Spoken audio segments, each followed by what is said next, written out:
So hello student, आजचा आपला topic आहे डायनॅमिक्स ऑफ सर्क्युलर मोशन. जसं आपण कायनॅमॅटिक्स ऑफ सर्क्युलर मोशन पाहिलं, कायनॅमॅटिक्स म्हणजे काय पाहिलं, तसा डायनॅमिक्स ऑफ सर्क्युलर मोशनमध्ये सुरुवातीला डायनॅमिक्स म्हणजे काय हे आपल्याला माहीत पाहिजे.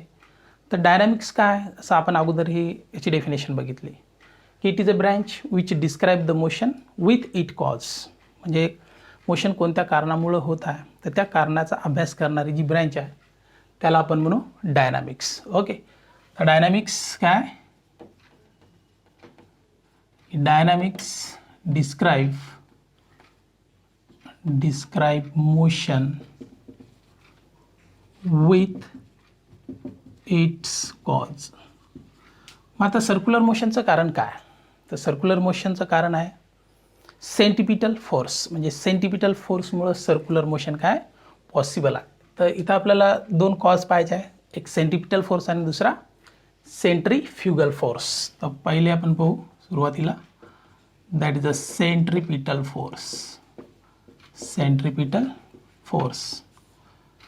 ओके, मग आता जसं या सेंटिपिटल या नावावरूनच आपल्याला समजते की टुवर्ड द सेंटर असणारा जो फोर्स आहे तर त्याला आपण म्हणू सेंटिपिटल फोर्स.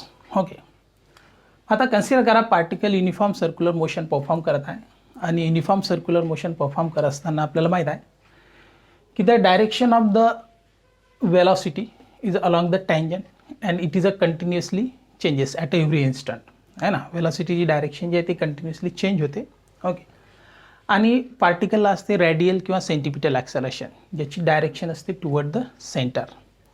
आता पार्टिकल मोशन परफॉर्म करत आहे आणि त्याला आहे मास एम. याचा अर्थ काय की त्या पार्टिकलवरती कोणता तरी फोर्स एक्झर्ट होत असला पाहिजे की ज्याच्यामुळे तो पार्टिकल काय करत आहे, सर्क्युलर मोशन परफॉर्म करत आहे. ओके, म्हणजे याचाच अर्थ काय की जो कोणता फोर्स त्याच्यावरती एक्झर्ट होत आहे त्याची डायरेक्शन असली पाहिजे टुवर्ड द सेंटर. कारण फोर्स म्हणजेच काय, mass into acceleration. Okay, so जेव्हा particle uniform circular motion perform करत आहे तेव्हा त्याच्यावरती एक्झर्ट असणारा जो फोर्स आहे तो अलॉंग द रेडियस आणि टुवर्ड द सेंटर असतो आणि मग त्या फोर्सला आपण म्हणू centripetal force. Okay, direction of acceleration toward the center आहे म्हणजे त्या फोर्सची डायरेक्शनसुद्धा कशी असली पाहिजे, टुवर्ड द सेंटर आणि along the radius. Okay, so the direction of the force म्हणजे हा जो सेंट्रिपिटल फोर्स आहे तर याची डायरेक्शन जी आहे ती आहे टुवर्ड द सेंटर. आणि म्हणून सेंटिपिटल फोर्सला आपण कसं डिफाईन करणार की the force acting on the particle performing UCM is along the radius and toward the centre is called centripetal force. Definition लक्षात आली की the force acting on the particle performing uniform circular motion is along the radius and toward the center. म्हणजे circular motion perform करणाऱ्या पार्टिकलवरती exit होणाऱ्या force जो आहे तो कसा असतो, अलॉंग द रेडियस असतो आणि त्याची डायरेक्शन टुवर्ड द सेंटर असते. तर अशा फोर्सला आपण काय म्हणणार, centripetal force. Okay, so the force acting on the particle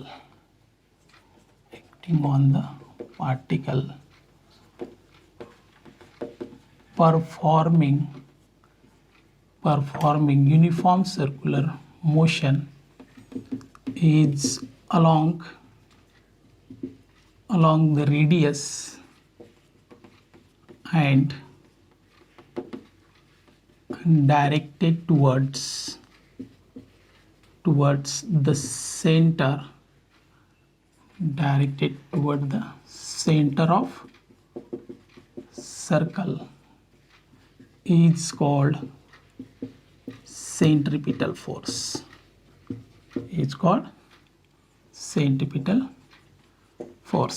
Okay, आता magnitude of the centripetal force कशी लिहिणार, so that is centripetal force is equals to that is a mass into centripetal acceleration.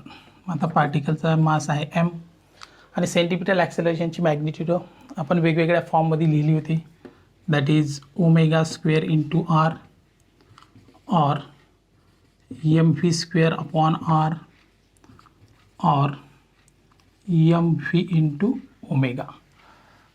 This gives the different form or a magnitude of the centripetal force. म्हणजे centripetal force असेल m omega square into R किंवा M V square upon R किंवा M V into omega.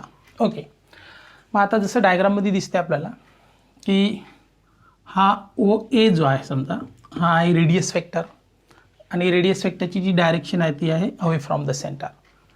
पण पार्टिकलवरती exert होणारा जो centripetal force आहे तर त्याची डायरेक्शन असते टुवर्ड द सेंटर. म्हणजे रेडियस वेक्टर आणि सेंटिपिटल फोर्स यांची जी डायरेक्शन आहे ती कशी असते अपोजिट. आणि म्हणून व्हेक्टर फॉर्म काय लिहिणार आपण इन व्हेक्टर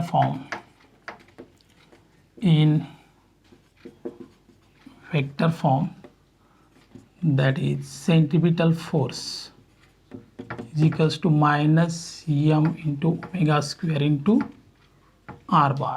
म्हणजे हे निगेटिव्ह साईन काय शो करत आहे मग सेंटिपिटल फोर्सची डायरेक्शन आणि रेडियस वेक्टरची डायरेक्शन ही कशी आहे ऑपोजिट. और यालाच लिहिता येते आपल्याला that is or which is equals to minus M V square upon R into R naught cap.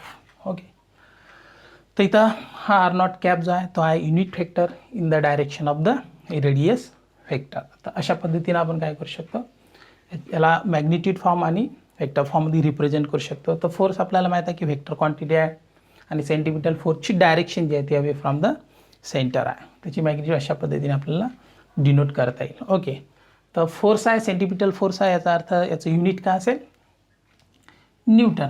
Okay, so SI unit is Newton आणि डायमेन्शन असेल तर जी काही फोर्सची डायमेन्शन असेल तर तीच या सेंटिपिटल फोर्सची काय असेल direction that is a⁻⁴ m⁻⁴ t⁻². Okay, तर पार्टिकल्स UCM परफॉर्म करत असताना हे जे सेंटिपिटल ॲक्सेलरेशन आहे तर हे सेंटिपिटल ॲक्सेलरेशन आता आपण काय म्हणणार की the centripetal acceleration is due to the centripetal force. म्हणजे आता जिथं कुठं समजा सर्क्युलर मोशन परफॉर्म होत असेल तर त्या पार्टिकलवरती किंवा त्या ऑब्जेक्टवरती जो सेंटिपिटल फोर्स एक्झर्ट होत आहे तर त्या सेंटिपिटल फोर्समुळंच त्या पार्टिकलला किंवा ऑब्जेक्टला काय सेंटिपिटल ॲक्सेलरेशन आहे आणि मग त्याच्यामुळंच ही जी सर्क्युलर मोशन जी आहे ती काय पॉसिबल आहे. ओके, तर याची जे एक्झाम्पल आहे किंवा जसं अर्थ जी आहे ती सूर्याभोवती रोटेट होते बरोबर आहे. म्हणजे अर्थची जी मोशन आहे ती आहे सर्क्युलर मोशन. ओके, मग आता सर्क्युलर मोशनसाठी काय आवश्यक आहे तर सेंटिपिटल फोर्स. मग आता अर्थला सर्क्युलर मोशन परफॉर्म करण्यासाठी लागणारा जो सेंटिपिटल फोर्स आहे तो कशाकडून मिळत असेल तर gravitational force of attraction between the earth and the sun. Okay, तर this is a one example. Again जसं सॅटेलाईटचं एक्झाम्पल घेतलं की when the satellite is revolve around the earth then the necessary centripetal force for the circular motion is provided by the gravitational force of attraction between earth and the satellite. Okay, जसं when एखादा stone जो आहे तो आपण एखाद्या दोरीला बांधला आणि horizontal सर्कलमध्ये रिव्हॉल्व केला तर त्या स्टोनसाठी सर्क्युलर मोशन परफॉर्म करण्यासाठी लागणारा जो सेंटिपिटल फोर्स आहे तो कशाकडून मिळत असेल टेन्शन अलॉंग द स्ट्रिंग. म्हणजे तिचं जे टेन्शन असते त्या दोरीवरचं तर ते टेन्शन काय प्रोव्हाइड करते तर सेंटिपिटल फोर्स.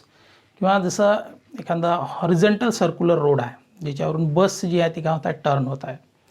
आता बस टर्न होत आहे याचा अर्थ काय की काही वेळासाठी बसची जी मोशन आहे ती सर्क्युलर मोशन आहे. मग आता बसला सर्क्युलर मोशन परफॉर्म करण्यासाठी लागणारा जो सेंटिपिटल फोर्स आहे तो कशाकडून मिळतो तर it is provided by the force of static friction which is present between the surface of the road and the tyres. त्यांच्यामध्ये जो फोर्स असतो फोर्स ऑफ स्टॅटिक फ्रिक्शन तो प्रोव्हाइड करतो सेंटिपिटल ॲक्सेलरेशन. ओके, तर there are number of examples of the centripetal force. तर याची characteristics काय आहेत. ओके, आता आपण एक दोन एक्झाम्पल लिहून घेऊ याचे.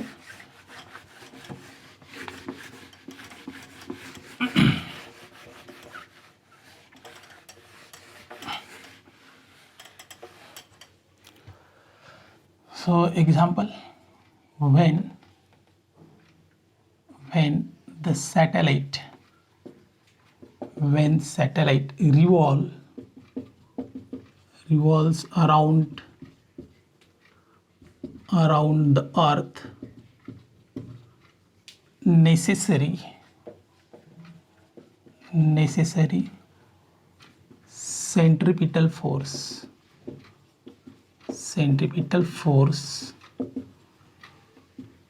for UCM, uniform circular motion, is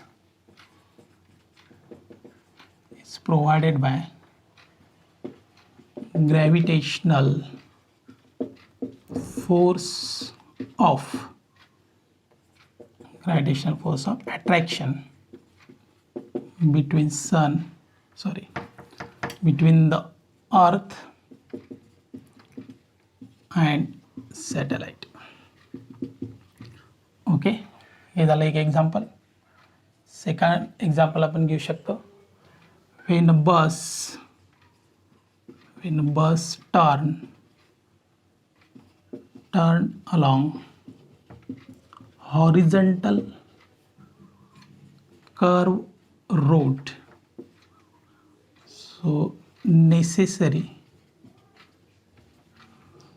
centripetal force for circular motion is provided by force of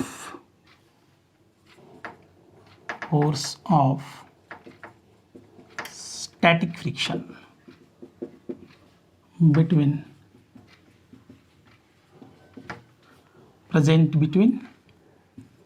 surface of the road and tires. Okay, तर हे दोन एक्झाम्पल जे आहे ते लक्षात ठेवा. थर्ड एक्झाम्पल जसं आपण म्हटलं अर्थ रिव्हॉल्व होत आहे. ओके, त्यानंतर fourth, when the stone tied to the string is revolve in a horizontal circle, then necessary centripetal force is provided by the tension along the string. Okay, आता circular मोशनमध्ये एक लक्षात ठेवायला पाहिजे की जेव्हा कोणताही ऑब्जेक्ट किंवा पार्टिकल सर्क्युलर मोशन परफॉर्म करत आहे तेव्हा तिथं प्रेझेंट असणारे जे काही सगळे काही रिअल फोर्सेस आहेत. ओके, आता हा जो सेंटिपिटल फोर्स आहे हा कोणत्या ना कोणत्या फोर्सकडून काय होत आहे, तो प्रोव्हाइड होत आहे. म्हणजे इथं ग्रॅव्हिटेशनल फोर्सकडून प्रोव्हाइड होत आहे, इथं फोर्स ऑफ स्टॅटिक फ्रिक्शनकडून प्रोव्हाइड होत आहे. ओके, आणि स्टोनच्या एक्झाम्पलच्या बाबतीत अलॉंग द टेन्शन म्हणजे due to the tension provide होत आहे. ओके, तर this is a due to the real force. म्हणून हा जो सेंटिपिटल फोर्स आहे तर याला आपण म्हणणार रिअल फोर्स. हा फोर्स कसा आहे, रिअल आहे. कोणत्या ना कोणत्या नॉन इंटरॅक्शनमधून हा फोर्स प्रोव्हाइड होत आहे, रिअल फोर्सकडूनच. ओके, आणि म्हणून या सेंटिपिटल फोर्सला आपण काय म्हणू, so this is a real force. Okay, म्हणजे पार्टिकल सर्क्युलर मोशन परफॉर्म करत असताना जेवढे काही फोर्सेस एक्झर्ट होत आहेत त्या ऑब्जेक्टवरती, तर त्या सगळ्या फोर्सचा जो रिझल्टंट आहे, त्याची डायरेक्शन असते टुवर्ड द सेंटर. ओके, आता सध्या तरी आपण असं म्हणू शकतो की पार्टिकल UCM परफॉर्म करत असताना त्याच्यावरती समजा एक फोर्स एक्झर्ट होत आहे, सेंटिपिटल फोर्स. सो यालाच आपण म्हणू resultant force. And the direction of this resultant force is toward the centre, आणि म्हणून या फोर्सला आपण काय म्हटलं, सेंटिपिटल फोर्स. ओके, तर एरवी आपण असा एखादा ऑब्जेक्ट जर ऑब्झर्व केला फ्रॉम द अर्थ सरफेस, तर आपल्याला आता समजलं की जेव्हा एखादा पार्टिकल सर्क्युलर मोशन परफॉर्म करत असतो तेव्हा त्याच्यावरती काय होते की सेंट्रिपिटल फोर्स जो आहे ते एक्झर्ट होतो. ओके, म्हणजे जिथून आपण ऑब्झर्व करतो तर त्याला आपण म्हणू फ्रेम ऑफ रेफरन्स. तर फ्रेम ऑफ रेफरन्स जी आहे, तर फ्रेम ऑफ रेफरन्स काय की कोऑर्डिनेट सिस्टीम असते with reference to which can describe the position or motion of the object. Okay, तर जसं एखादा मेरी गो राऊंड आहे आणि मेरी गो राऊंडमध्ये जेव्हा ते चिल्ड्रन बसतात त्या सीट्सवरती, ते आपण फ्रॉम द अर्थ सरफेस त्या मेरी गो राऊंडला ऑब्झर्व करतो.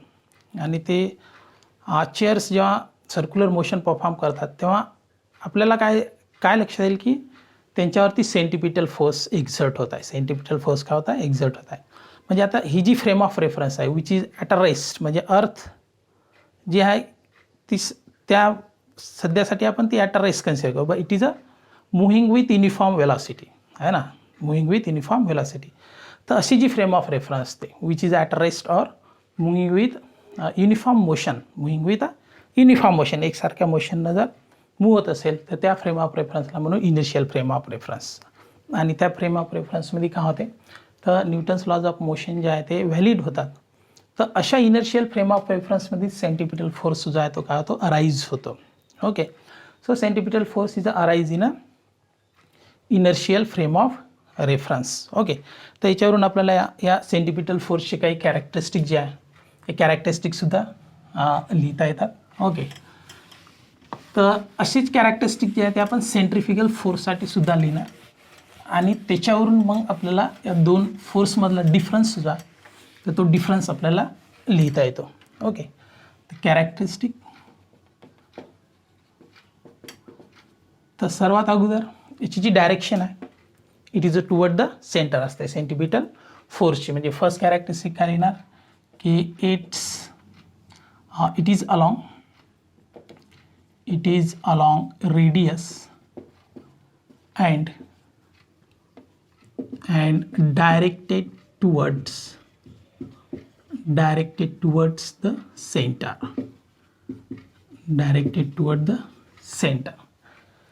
सेकंड आपण काय म्हटलं हा कोणत्या ना कोणत्या नोन इंटरॅक्शनमधून प्रोव्हाइड होत आहे म्हणजे हा रिअल फोर्स आहे. So it is a real force. It arises in inertial frame of reference.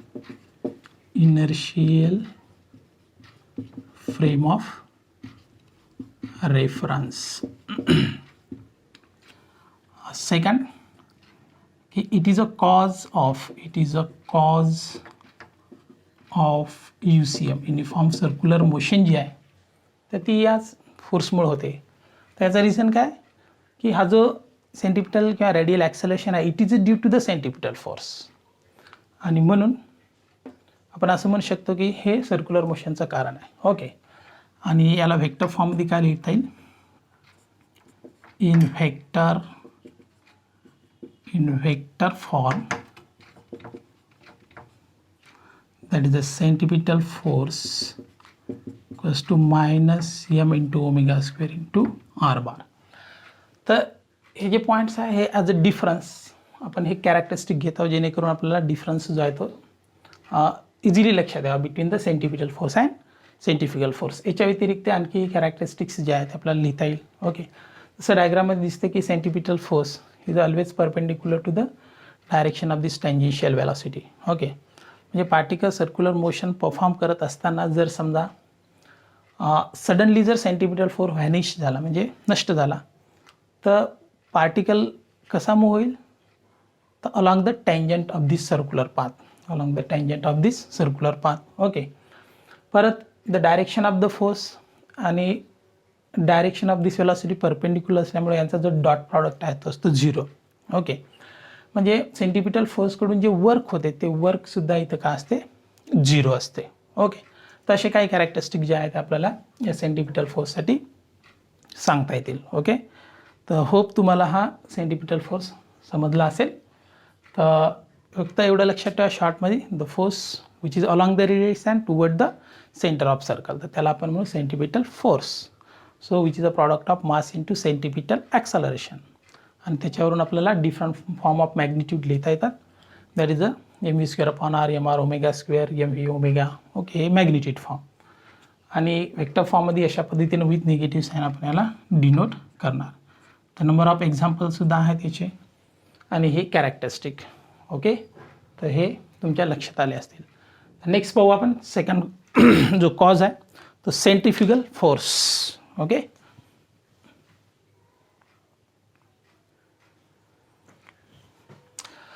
So आता सेंट्रिफ्युगल फोर्स कशाला म्हणायचं मग आता परत तेच आपण एक्झाम्पल कन्सिडर करू merry-go राऊंडचं.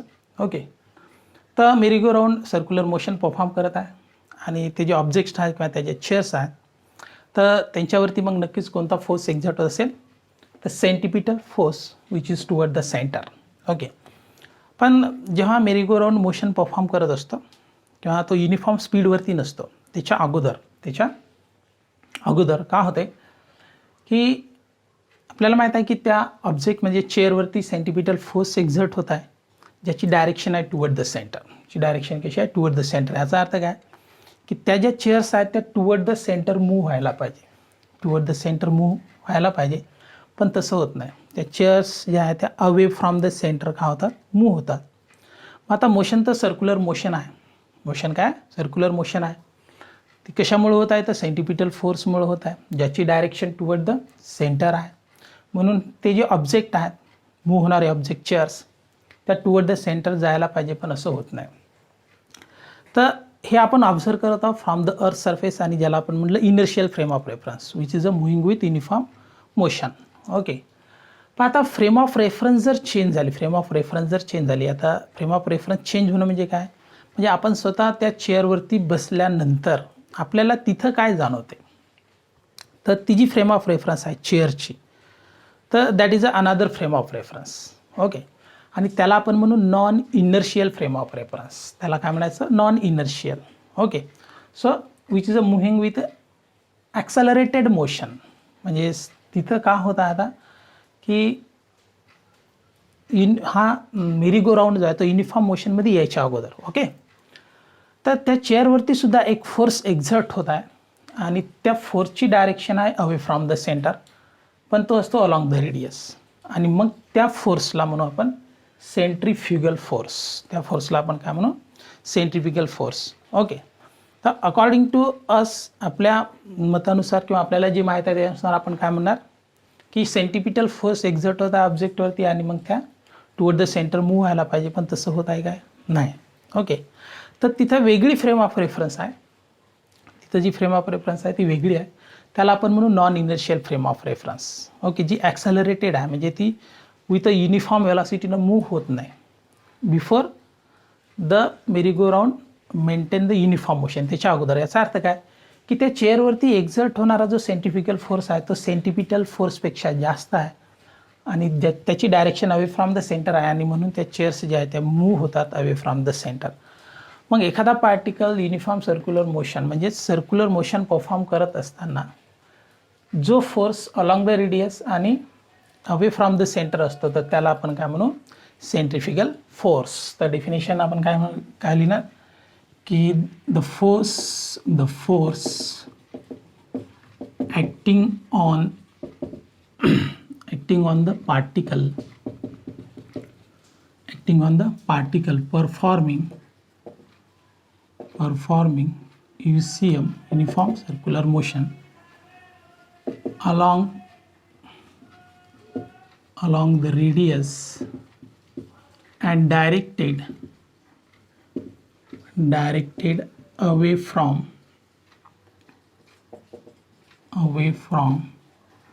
the center of circle is called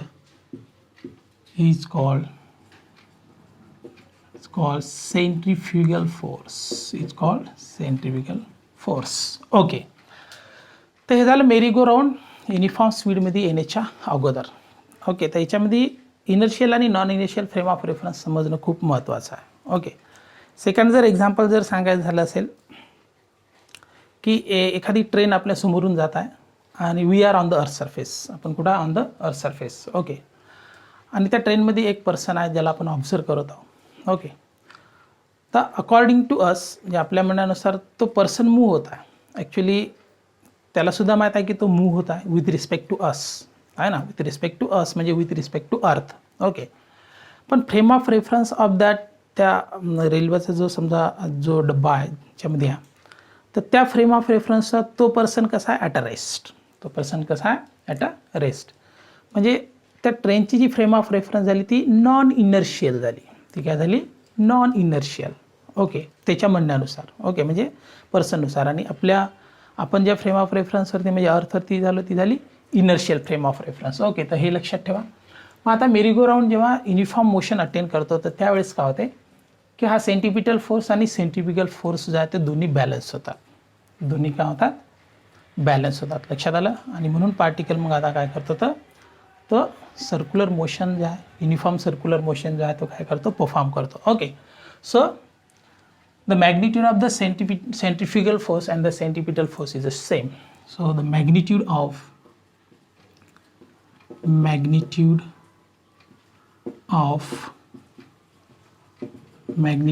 centrifugal force is same as that of centripetal force, आणि म्हणून काय लिहिणार आपण की centrifugal force is equals to mr omega square or mv square upon r or mv into omega. म्हणजे जशी centripetal फोर्सची magnitude आहे तर सेम मॅग्निट्यूड असेल सेंट्रिफ्युगल फोर्सची in vector form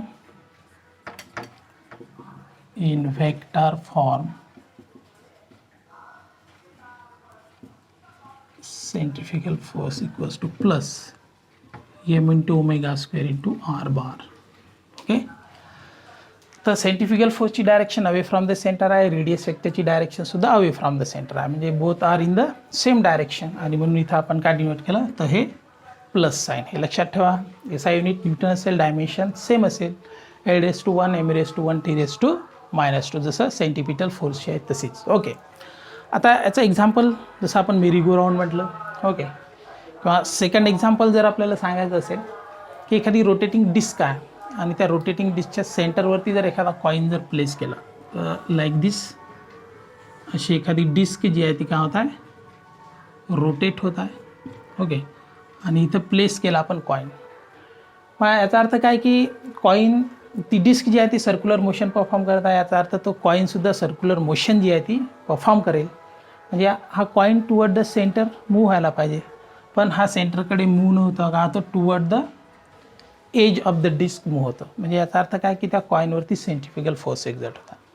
second example, जेव्हा बस जसं आपण म्हटलं की टर्न होत आहे along the horizontal curve road toward the right side, then the passenger in it move away from the that is a toward the left side. म्हणजे बस जर right साईडकडे move होत असेल तर पॅसेंजर लेफ्ट साईडकडे मूव्ह होतात. म्हणजे पॅसेंजरवरती exert होणारा जो force आहे तो असेल सेंट्रिफ्युगल फोर्सवरती. सेंट्रिफ्युगल फोर्स, कॉईनवरती एक्झर्ट होणारा फोर्स सेंट्रिफ्युगल फोर्स. पण हा कशामुळे अराईज होतो तर due to the accelerated frame of reference. म्हणजे ती जी फ्रेम ऑफ रेफरन्स आहे, जसं डिस्कची frame of reference, so this is accelerated frame of reference आहे. ओके, बसची frame of reference accelerated frame of reference आहे, तर याच्यामुळं हा फोर्स जो आहे तो अराईज होतो. म्हणजे this is a non inertial frame of reference. हा नॉन इनर्शियल फ्रेम ऑफ रेफरन्समध्ये अराईज होतो. ओके, तर एक्झाम्पल तर आपण एक दोन एक्झाम्पल पाहू. थर्ड एक्झाम्पल सांगायचं असेल की जसं एखादी बकेट आहे पाण्यानं भरलेली आणि ती व्हर्टिकल सर्क्युलर मोशनमध्ये आपण रिव्हॉल्व केली, तर त्या बकेटमधलं पाणी जे आहे ते खाली पडत नाही, because the weight of the water is balance by the centrifugal force. Okay, तर example, when a bus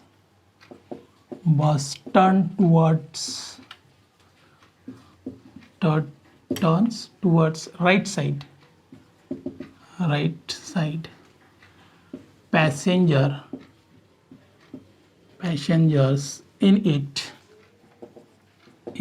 it bend towards left side due to the centrifugal force.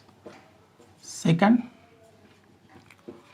coin place at the rotating disc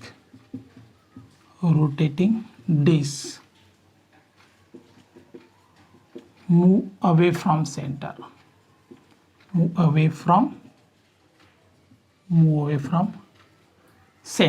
किंवा बकेटचं example आपण घेऊ शकतो. Okay, centrifugal फोर्ससाठी. Okay, तर असे काही example जे आहेत आपल्याला या सेंट्रिफ्युगल फोर्सचे काय करता येतील आणि देता येईल. तर फक्त सध्यासाठी हे दोनच एक्झाम्पल जे आहेत ते लक्षात ठेवा. ओके, तर आता येऊ आपण कॅरेक्टरिस्टिककडे, की जसं आपण सेंट्रिपिटल फोर्सचे कॅरेक्टरिस्टिक पाहिले तसेच आपण सेंट्रिफ्युगल फोर्सचे कॅरेक्टरिस्टिकसुद्धा पाहणार. तर ॲज अ फर्स्ट कॅरेक्टरिस्टिक जसं सेंट्रिपिटल फोर्समध्ये काय म्हटलं होतं आपण की it is along the radius and directed toward centre. पण आता सेंट्रिफ्युगल फोर्स कसा आहे, it is along the radius and directed away from the center. Okay, so characteristics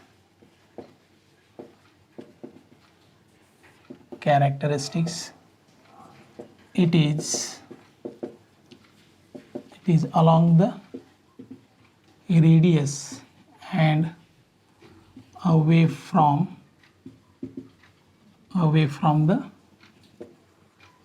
the center. Second, centripetal force हा रियल फोर्स होता, हा non real force आहे, हा non real. तर याला इथं एक तर शिडो फोर्स म्हटलं आहे किंवा इमॅजिनरी, पण हा इमॅजिनरी नाही, पण आपण याला कन्सिडर याला मेजरसुद्धा करू शकतो की जसं मॅग्निट्यूड सेम आहे, आणि म्हणून हा it is a non real force. It is non real force. Okay, तर याच्या अगोदर आपण असे म्हणत होतो की हा फिक्शियस आहे आणि इमॅजिनरी आहे, बट इट इज त्याच्याऐवजी आपण आता काय म्हणू, it is a non real force. It arises in non inertial frame of reference. Non inertial frame of reference. So it is a not a cause, so it is a effect. कशाचा effect आहे तर ॲक्सलरेटेड frame of reference. म्हणजेच ॲक्सलरेटेड frame of reference म्हणजेच ज्या frame of रेफरन्समध्ये circular motion जी आहे ती परफॉर्म होत आहे. Okay, so it is a effect of circular motion. So it is a effect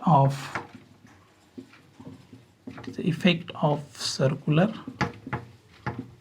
motion आणि vector form. In vector form,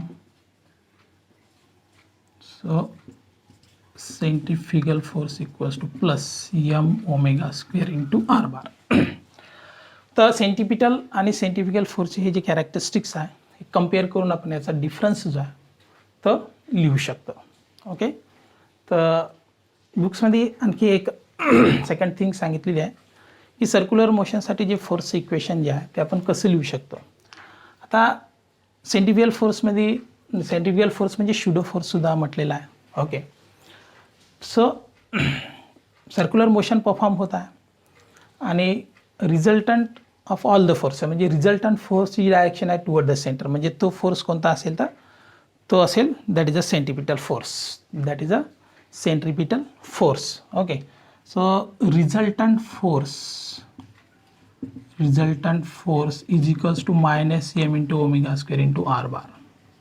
okay, second thing uniform मोशनवरती काय होत आहे की जेव्हा मेरी go round uniform motion attend करतो तेव्हा जो टोटल फोर्स आहे तो होतो 0, बिकॉज इथं दोन्ही फोर्स एक्झर्ट होत आहे. रिझल्टंट फोर्स ज्याची डायरेक्शन टुवर्ड द सेंटर आहे आणि pseudo force that is a centrifugal force ज्याची direction away from the center आहे. ओके, म्हणजेच इथं आता सेंट्रिफ्युगल फोर्सची मॅग्निट्यूड जर घेतली m into omega square into r plus summation of real forces. Real force म्हणजेच कोणता तर सेंट्रिपिटल फोर्स. तर हा का होईल 0. तर अशा पद्धतीनं फोर्सचं इक्वेशन आपण या सर्क्युलर मोशनमध्ये आपण लिहू शकतो.